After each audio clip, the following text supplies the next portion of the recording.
Psychics. They claim to possess powers which enable them to move inanimate objects, bend metal with the light stroke of the finger, and assist police in their search for slain victims. This man has been acclaimed as the world's leading psychic. Danny Corum investigates those who claim to have psychic powers. Now, you must consider that claims of psychic powers might be deceitful or even dangerous. Danny Corum, an alleged psychic, and the first psychic confession.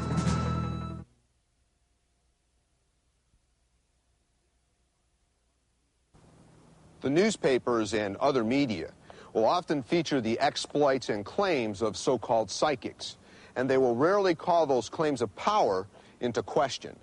I'm Danny Corum, and for the past 12 years I have been researching claims of psychic powers and presenting my findings in university lectures. Because of my expertise, a friend called and asked me to investigate a purported psychic who was influencing his brother. This program is about the shocking story that I found. It begins in Salt Lake City with a self-proclaimed psychic named James Heidrich. James Heidrich, martial arts instructor. Believed by many to be the world's leading psychic. Intellectually armed with a third-grade education and claiming to be self-taught in the martial arts, one is easily impressed by Heidrich's exhibitions of strength, cat-like agility, power unleashed in a blow from only 1 inch.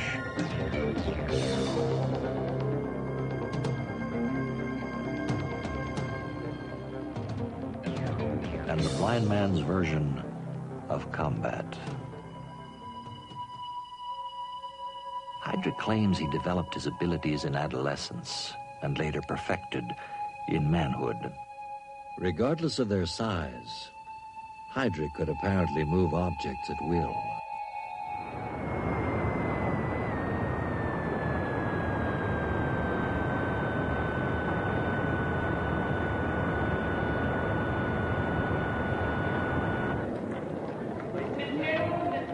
When I arrived in Salt Lake, Heidrich and his abilities were attracting extensive coverage by the local media. Earlier this month, a 21-year-old martial arts expert now living in Salt Lake walked into the Salt Lake Tribune and said, "I can move objects without touching them." Reporters and editors, skeptics and believers together watched as James Heidrich did, in fact, move pencils, turn pages in a notebook, and flutter the leaves of a plant. A publisher in Chicago wants to market a book about Heidrich's life, and some producers of national programs, including Johnny Carson, and That's Incredible, have also expressed an interest in what he does.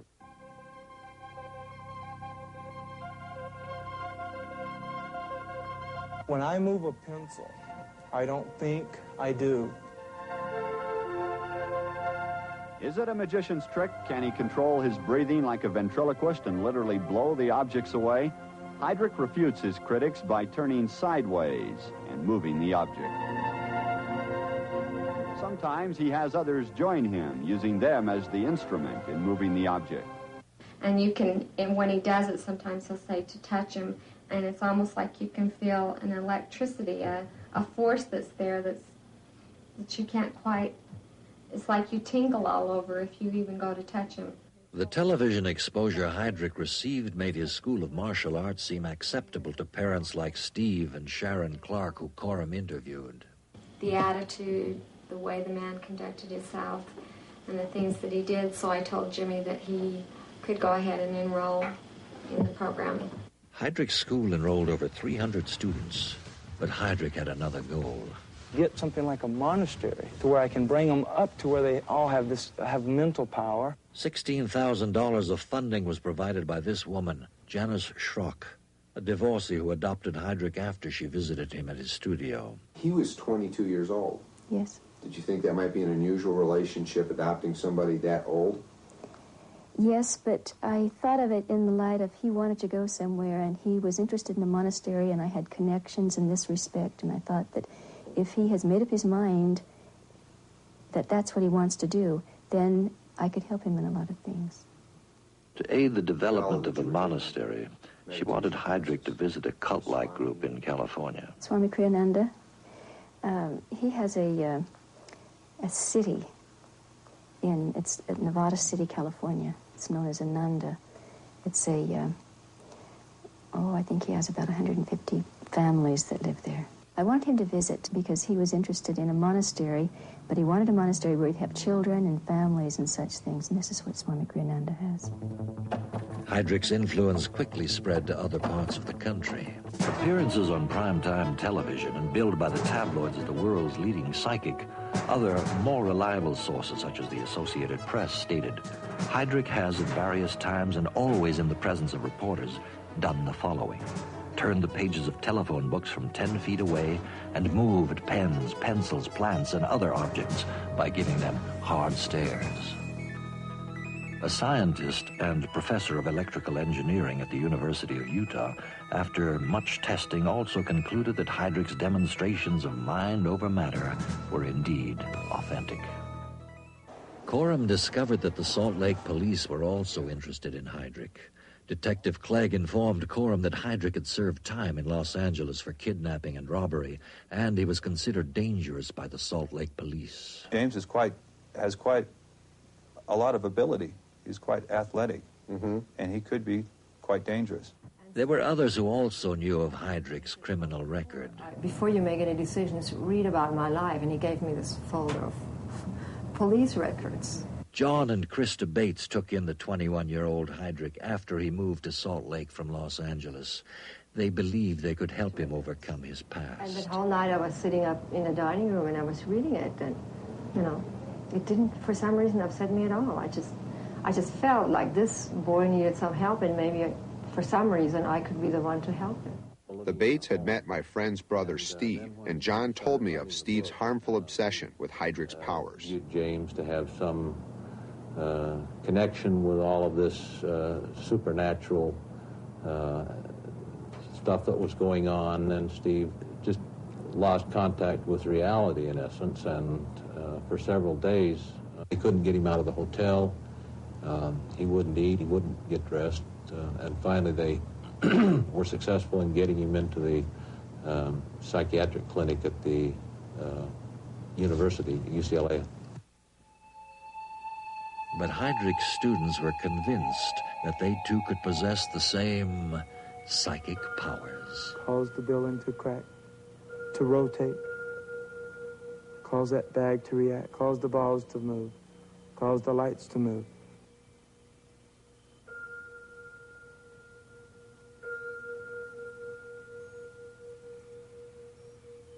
Cause these things to start swinging, cause them to start swinging.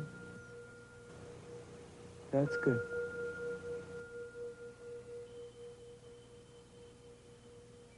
Do you believe that James is a fake? He could be. It doesn't matter to me if he is or isn't. The devotion of cult members to their leaders has led to tragedy in the past. I don't accept the court. I don't accept the whole situation. Like I was in the desert minding my business. Charles Manson. This confusion belongs to you. It's your confusion. I don't have any confusion. I don't have any guilt. I know what I've done. His teachings and claims of power led his followers to bizarre acts of devotion and to murder. Jim Jones, a powerful speaker. He also used simple conjuring tricks to convince his followers that he possessed powers. He claimed the power to heal, but tragically demonstrated that he could persuade hundreds to join him in death. Sadly, there seems to be no shortage of people willing to follow unquestionably someone who claims to have powers, especially if he promises them a share of that power. Allowing the mind to overpower the body, the mind wills and the body behaves. Coram had reason to suspect that Heydrich could also become a persuasive cult figure. And you can tear up about 15, 20 people at one time with these. And because of the holes are in them, it makes it so where it moves move faster. No resistance. Yeah. And after lengthy discussions, Coram convinced his friend's brother Steve to end his relationship with Heydrich. When Steve was no longer under Heydrich's influence, Coram decided to film Heydrich. I asked Heydrich if I could film him for a program dealing with alleged psychics. Although he agreed, I remained cautious. We have outside and inside training quarters. And what I'll do is, without my students even knowing it, I will take them downtown and have them attacked. A criminal record and lethal weapons. Heydrich had to be approached with great care. It can break the wrist. If it's used right, it can come and take the arm around the body and break it. There was no doubt in Coram's mind that Heydrich was a threat, but even more alarming, the negative influence on others and his powers. Are they psychic?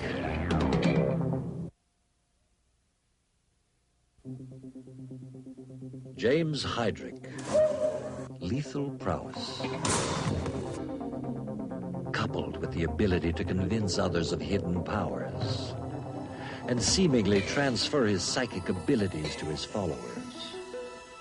But of all of Heydrich's demonstrations, this was the most impressive. Here, Heydrich causes a dollar bill to rotate at will on the head of a pin, even though it is sealed off from air currents and threads by a glass fish tank. Observant, Coram was uniquely qualified to discern if trickery was used.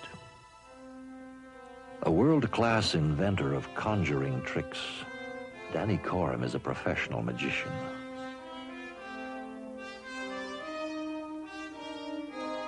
With over 20 years invested in the mastering of his craft, Coram has developed the surgeon-like skill necessary to manipulate matter without regard for the laws of science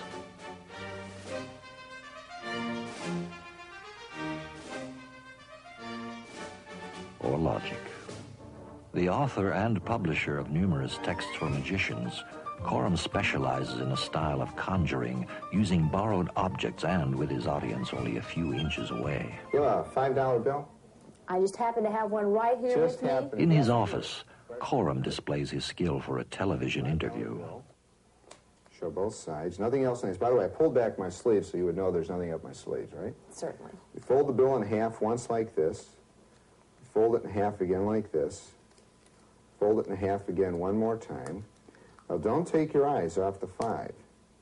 Lisa, I'll make you laugh. I'll make you cry. You've just kissed $4. Goodbye. Most people think I deceive them because my hands are quicker than the eye. Here you can see the same trick, but in slow motion. And it is still impossible to perceive how the trick is done.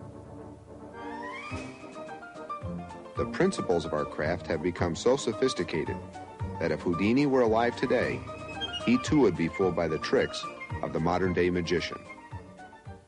In his book, The Fakers, Coram summarizes his investigations of alleged psychics, and it provides the basis for his university program, Fraud and the Supernatural, in which Coram presents many demonstrations which might easily be interpreted as psychic powers. Here Coram has invited 5 people to join him on stage. 4 of the participants are asked to write down the name of someone they know. This participant is asked to write down the name of a deceased person she knew. Now wait until my back is turned before you begin writing on your slips of paper, and then fold your slip of paper after you've written the name. Coram has never met any of these people before. The names are then folded, mixed, and given to the person on the end. The woman standing next to Coram is a registered nurse, taking his pulse. What I'd like you to do, ma'am, continue holding my pulse, is I'd like you to take up one of the slips of paper and hold it up to your forehead. Okay? If you notice any change in my pulse, let me know immediately. How's my pulse? Fine. Is it faster or slower? It's the regular pulse. About the same rate? Okay. Would you please put that piece of paper down and pick up another one? How's my pulse? It's the same. It's not slowed down at all? No. All right, put that one down, pick up another one. How's my pulse? Fine.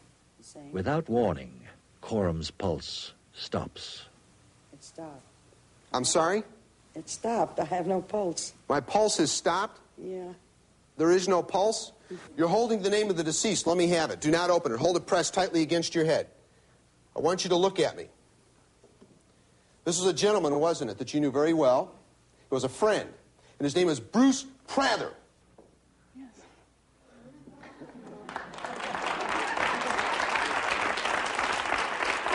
Frightening, isn't it? Although his audience is thoroughly entertained, many believe that what they have witnessed is not a magician's trick. Now, how many here, after seeing this last demonstration, might believe that I have some kind of a psychic power? Let me see a show of hands, please. But his audience is reassured. Everything that you saw this evening, everything was a trick. Psychic powers or cleverly concealed tricks. After several demonstrations, Coram was convinced that Heydrich was not a psychic, but a trickster employing brilliantly conceived stratagems of deception. Retreating to Dallas, Coram worked to duplicate Heydrich's methods. I believed Heydrich used a refined technique of exhaling puffs of air which caused the pencil to rotate. To accomplish this, the pencil must first be balanced on the edge of the table. Then, a puff of air is exhaled, not at the pencil, but at the table's surface.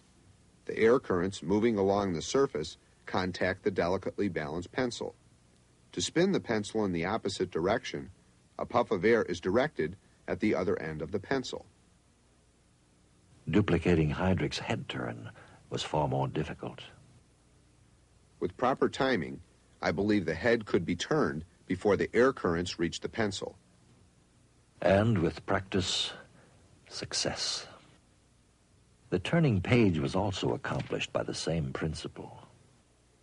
If you release the puff of air at the tabletop, a page with an upturned edge flips over. I also experimented with a method where air currents were not involved. In this method, which cannot be disclosed, the page slowly turns. Illusion extraordinaire. But this was Coram's toughest challenge. Motion in a dollar bill, sealed from trickery.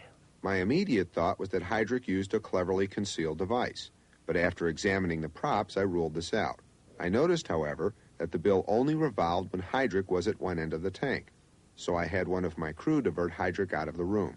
As I anticipated, my airline ticket and credit card easily slid unhindered beneath the tank's edge. The doorway for Heydrich's air currents, a narrow gap between the tank and the table. Heydrich took advantage of the unobvious. Most fish tanks, due to imperfections, will not meet a table flush on all edges. Thus, the seal is imperfect. As in the pencil trick, Coram discovered that gentle puffs of air directed at the table's surface will carry under the tank's edge and hit the dollar bill, setting it in motion.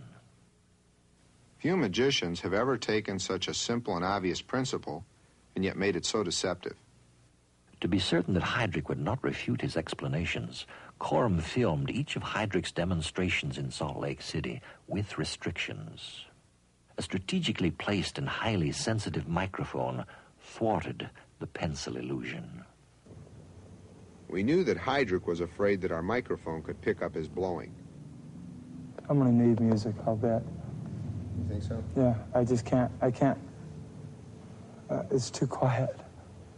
He wanted music to cover his blowing. When Coram refused, failure. The dollar bill trick, foiled by securing tape along the tank's edge, and again, failure. The next day, Coram and Heydrich flew to Dallas for another taping session. On this day, Coram removed his previous restrictions. I told the sound technician to inform us that the mic levels had to be turned down due to feedback. We had a problem with the audio. We'll have to do it over again. All right. With the mic obstacle eliminated, the pencils moved. Later, Heydrich attempted to transfer his pretended power through Coram. But unbeknownst to Heydrich, Coram blew on the pencil first. Heydrich was startled. For the dollar bill test, Coram supplied a tank where only one corner would not meet the table flush. This corner was turned away from Heydrich. The dollar bill remained motionless. The glass is so hard to work through sometimes. How about if we turn it? Maybe, would that help you? Yeah. Turn it. It doesn't matter. It's still... With the corner now accessible, movement. And when Heydrich again pretended to transfer his power through Coram, try and get it to go back the other way? Coram brought the bill to life. Never knowing that Coram was a professional magician, Heydrich was again bewildered. We already done it twice. Yeah, but just this thing right. Something's not right. What? I don't know. It's going to look right. It's going to look good from here. Cut off film. No, do you think that we're going to do something with it? At a later taping, Is that what you're saying? It's not right? Heydrich is reluctant to demonstrate the page-turning trick. I don't want to do it. I don't. Forget the part He about becomes increasingly agitated. Because this, I don't understand, man. This ain't cool at all. And finally explodes. God. This makes me mad every time. Heydrich and his claims of power were a destructive force. But what later surfaced was an even greater threat. How did they want to use you? To brainwash people.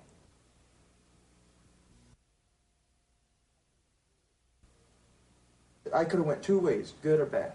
After several hours of tense and exhaustive dialogue, Coram was able to persuade Heydrich to talk about his past. Coram then enlisted the help of Hugh Ainsworth, a former bureau chief for Newsweek, to verify the details of Heydrich's past.